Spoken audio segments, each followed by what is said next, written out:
And I want to also bring again, this is a pic of co-president Elon Musk, who of course is leading Doge.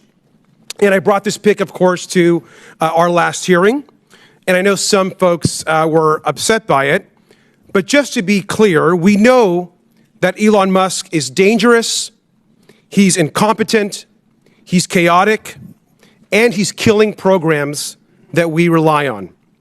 We know that he's helping to push through massive cuts to Medicaid that could rip health care away from millions.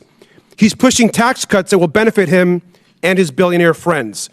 And he is causing real harm to federal workers. Elon Musk is not having a good go of it lately because his approval rating is tanking both with Democrats, obviously, and surprisingly, Republicans who are waking up to the fact that his dangerous Doge cuts are affecting them more than anyone else. So Elon is being protested in town halls. He's being protested in Washington, but he's also being called out in the houses of Congress where he is running scared, and particularly from one Senator, Elizabeth Warren, who confronted Elon Musk and a takedown I want to get into. But before we do, if I could quickly ask you to leave a like on this video, and if you haven't already, and you enjoy our channel, to hit that subscribe button. It goes a long way, and it really does mean a lot to me. Now, we are going to check out an incredible and specific clip from Elizabeth Warren calling out Elon for his attacks on the Consumer Financial Protection Bureau. But I want to hear her break down his cowardice with Lawrence O'Donnell right here. Thank you for holding an informative session there where we're actually learning something about how government was working up until 2 weeks ago. Right. And, you know, put it in a little context here. Think about Donald Trump. When he ran for president, he spent a year telling everybody in America he was going to lower costs for families. Remember how he said repeatedly, his words, he would lower costs on day one. That's what he kept saying. And here we are, we're in the second month of the Trump term. And not only has he done nothing to lower costs, instead, what he's doing is he's shut down, he's sidelined this consumer agency that actually helps people and has returned money to people when they've been cheated. So he's driving up costs for consumers, for families, instead of pushing them down, exactly the reverse of what he promised. So this is an agency which, by design, returns a profit directly to the American people, directly to the consumers it protects. Yeah, in fact, think about it this way. What this agency found is they found over the last dozen years $21 billion of places where banks and credit card companies and payday lenders and online money transfer outfits and your bank, your checking account, had cheated people, had tricked them, had trapped them, but clearly had broken the law. They found it. They got in touch with them, they went after them, they prosecuted them, and most of all, made them return the money directly to people they cheated. Now, just so you understand, when you sideline that agency, all of that activity stops. And that's basically what we talked about today.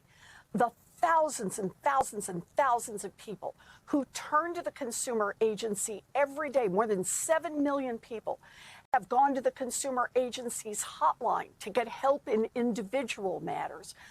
All of that process, we just did a report on this, it slows way down because there's nobody at the agency to be able to handle it. The agency had about 40 lawsuits that it was in the middle of, that it was going forward after some of the worst actors fighting it out in courts. All of that has stopped. 2 weeks ago, I had Jerome Powell, the head of the Fed, in front of me in a banking hearing and asked him, so who's enforcing the consumer protection laws across the country right now? His answer, no one. Senator, I learned a lot in today's hearing, especially this point that had not really been clear to me before. that so much of the work of the Consumer Financial Protection Bureau is invisible to us. Yes. There are corrections that can show up on our bank statements or credit card statements or different things that maybe just the company did that. It turns out the Consumer Financial Protection Bureau did it and isn't getting credit for it by the people who are being protected. Why can't that be made more clear to the people who benefit by that protection? Well, partly we do try to make it clear by coming here and talking with you and all the people who listen, and I'm grateful for that. But do understand, this is frankly a part of how a government infrastructure should work. You know, I don't ask for the engineering reports on the bridge. What I know is that I have a government I can trust and an Army Corps of Engineers that make sure it's a safe bridge to be able to travel over. The same kind of thing should be true with our financial infrastructure. You should be able to take out a mortgage or use a credit card or an online payments transfer and not have to worry that somebody is cheating you and cheating you in ways you may never see because they tricked you on fees they charged you that they legally couldn't do, the ways they calculated interest. There are 1,000 ways to cheat people. We know, we've watched them do it. And the whole idea here is not for people to be able to have to read these credit card agreements that used to be 30 pages long. It's to make the market work smoothly so people can try to build some financial security and know that the basic underpinnings, that you're treated just fairly, level playing field with your credit cards, your checking accounts, your mortgage, your car loans. That's what the CFPB is all about. It's kind of like your infrastructure in your financial system. And damn it, Elon Musk thinks he can just come in and knock all that out because it will be one more way for the richest man on earth to get just a little bit richer at the expense of American families.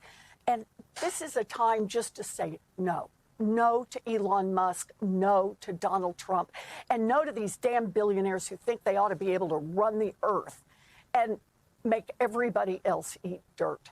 Enough of that. Elon is running scared. There have been countless committees and subcommittee hearings already about Elon's actions. You have the Doge Committee. You have this hearing that Senator Warren held about the Consumer Financial Protection Bureau and all of Elon's attacks on it. He's a guy who likes to talk a lot, likes to tweet a lot, likes to say a lot of nonsense. You would think if he's so proud of Doge and doesn't know that what he's doing is in fact legal, then he'd want to show up, right? He'd want to talk about all these accomplishments, but he's not because he's scared. He's a coward and he knows what he's doing is illegal. So he's running away. But Elizabeth Warren is still calling him out, and I want to take a look at that right here. As Musk launches his new app, he faces oversight from the CFPB. His plan seems to be to eliminate the watchdog, which would leave him free to scam and steal however he wants. And that is why I invited Elon Musk to the hearing today. Congress and the public deserve answers about why he's trying to kill the CFPB and answers about what he would gain personally if he's able to shut the agency down. No surprise, Mr. Musk is a no-show. He is too afraid to show up in person and defend his actions. He hides behind a gusher of silly tweets. But Elon, in case you're watching from your bunker or your Oval Office, it isn't too late. We're going to be here for another hour and a half. We have saved a seat for you, and we all have plenty of questions. It is so important that we be hype specific in our messaging, that we get down into those local examples. These are national topics that we're dealing with, but we got to get specific. Don't make this just about agencies. Make it about the people those agencies protect. Be hyper local, be hypers specific. That's how we have to message this thing. That's what we have to talk about. about, especially when the people who are facing the most consequences from Elon, or people who are having the consequences of their vote. Republicans in red seats, red districts, red states, red counties are feeling the effects the most, and they're about to with the GOP's new budget, which is cutting almost $1 trillion in Medicaid funding that specifically hurts red states. And Congressman Robert Garcia talked all about that in a clip I want to check out right here. This chart. Now, the Department of Defense is the only agency to never pass an audit. USAID actually passes audits all the time. And yet we're attacking the one agency that actually is able to pass an audit while we leave untouched the agency, of course, that can't even pass an audit. Last year, the Department of Defense failed to account for 63% of its assets. Trillions of dollars worth of equipment haven't been properly documented. And it's not just their failure to pass an audit. I want to just quickly ask about some key programs that are over budget and behind schedule. This, of course, we know here is the F-35 fighter jet. Will cost us $2 trillion over the course of its life cycle. These planes are often delivered late. They often cannot fly. And right now, we know that the F-35 is $183 billion over budget. Mr. Unger, which is more, the $183 billion cost overrun of the F-35 or the entire USAID budget? The former that you mentioned, sir. And this is the Littoral Combat Ship. The Navy, by the way, thinks this is basically useless in actual combat. Could have a lifetime cost of over $100 billion, according to ProPublica. Mr. Unger, that's also way more than the entire USAID budget. Is that right? Yes, way more. Thank you. And I also want to just ask you about the Central Intercontinental Ballistic Missile Program, which has seen its costs soar over 81% during its program cycle. It costs $141 billion with cost overruns and soaring program cost. Mr. Unger, you know I'm going to ask you, but is $141 billion more than the entire USAID budget? Absolutely. Mr. Unger, Elon Musk and his companies have received about almost $40 billion in government contracts, loans, subsidies, and tax credits. That amount, that roughly $40 billion, is basically enough to run USAID for an entire year. Is that correct, Mr. Unger?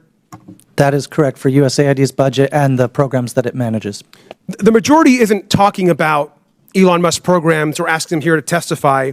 They're attacking USAID and are supporting a billionaire who gets richer every single day. We got to push back every single time. And with that, I yield back. Republicans, are you starting to regret your vote? Yet are you wishing it was Kamala in the White House with Tim Walz protecting your Medicaid, protecting your Social Security, protecting the programs that Elon has slashed? I'm sure, I bet you are. So let's learn from this. And remember that we have some elections coming up. Let's do things differently. Then it's what we're going to be talking about on this show every single day. If you want to support that, as always, you can hit that subscribe button. You can leave a like on this video. And if you stuck around at the end, you drop a blue heart in the comments. And until next time, I'll see you soon.